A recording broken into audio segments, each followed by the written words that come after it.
Pero pong DSWD, kasama po ba ninyo na nakakatulong ngayon para tiyakin po na matutugunan yung pangailangan ng mga maapektuhan nitong bagyo at nitong pag-alburuto ng Bulkang Mayon at ng posibleng lahar flow?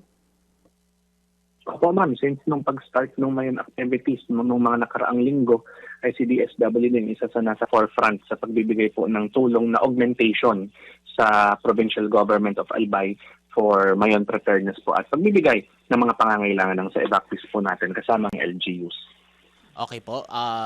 Magandang tanghali po, Mr. Naz. Ako po si Anjo Riñon. Base sa mga sa datos ng PHIVOLCS, matatagalan pa yata yung volcanic activity na Mayon. Kaya ang tanong ko lang po siguro handa po ba ang OCD at ang iba pang mga ahensya ng pamahalaan dyan sa Bicol kung sakaling tumagal pa yung volcanic activity ng Mayon? Yes po sir, kasi yung support po natin sa provincial government of Albay, kasi sila naman po yung lead for the Mayon preparedness and response sa kasalukuyan, ay yung support po natin dyan ay tuloy-tuloy po, and even our national level po ay nag-commit din po tayo na tulungan po sila kung talagang mahaba, kasi kadalasan umabot po yan 3 months na evacuation po. Nung una ho, ang tinututukan lang natin itong pag-alburuto ng Bulkang Mayon, pero nadagdagan po ngayon dahil unusual po ito, no, na Enero may ganitong bagyo na pumapasok sa bansa. So, doble po yung inyong tututukan ngayon dahil dito sa dalawang sitwasyon na kinakaharap ng Bicol sa ngayon. Yes po ma'am. Matagal-tagal na rin po. I think last time was among years ago na po yun. Nagkaroon ng bagyo during Enero na dumaan sa Bicol. But we're hoping na hindi naman po maging grabe yung epekto nitong si Bagyong Ada sa mga susunod na oras hanggang tomorrow po dito sa Kabikulan. So yung pong mga evacuation center, lahat po naka-prepared na at we have enough evacuation center sakali pong madagdagan yung kailangang i-evacuate? Yes po, ma'am. Prepared na rin naman po lahat ng ating mga evacuation centers kung sakaling kailangan man pong gamitin po ito. Ang Pangulo po ba, may balita kayo kung bibisita dyan?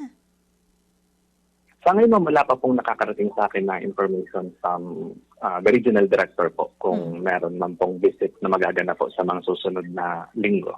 And so far, wala pa naman po tayong napapabalita na sino mang nasaktan, casualty, kaugnay nitong pag-alburuto ng Bulkang Mayon?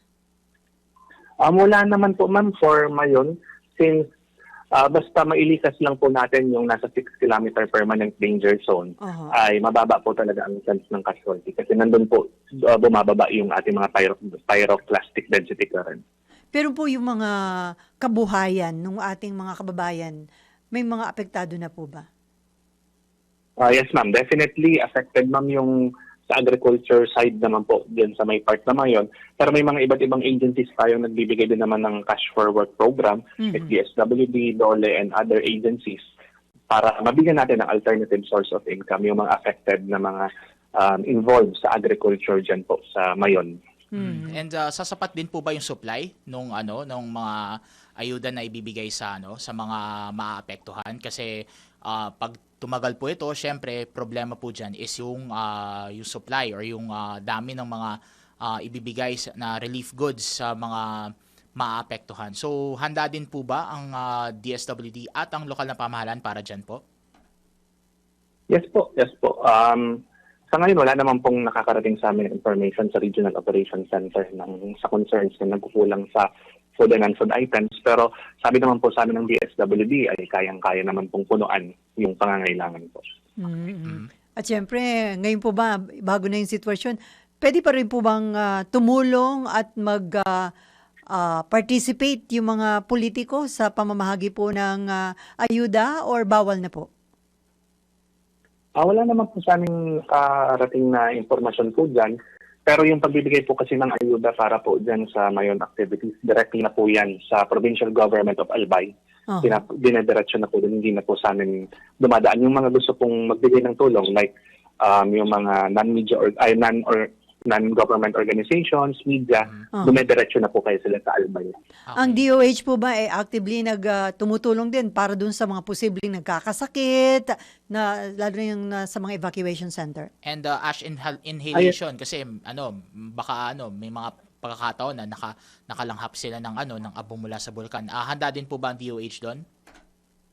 Yes po, ang DOH naman po namin dito very active din naman po sila sa pag-coordinate sa Provincial Health Office ng pangangailangan po ng Albay. Kasi reiterate po namin na regional level po, more on sa support po kami kasi ayaw din namin manghimasok din sa, pero na kasing plano po niyan yung provincial government. Kumbaga yung support namin sa regional level, nandyan po para kung ano po yung mga pangangailangan po nila.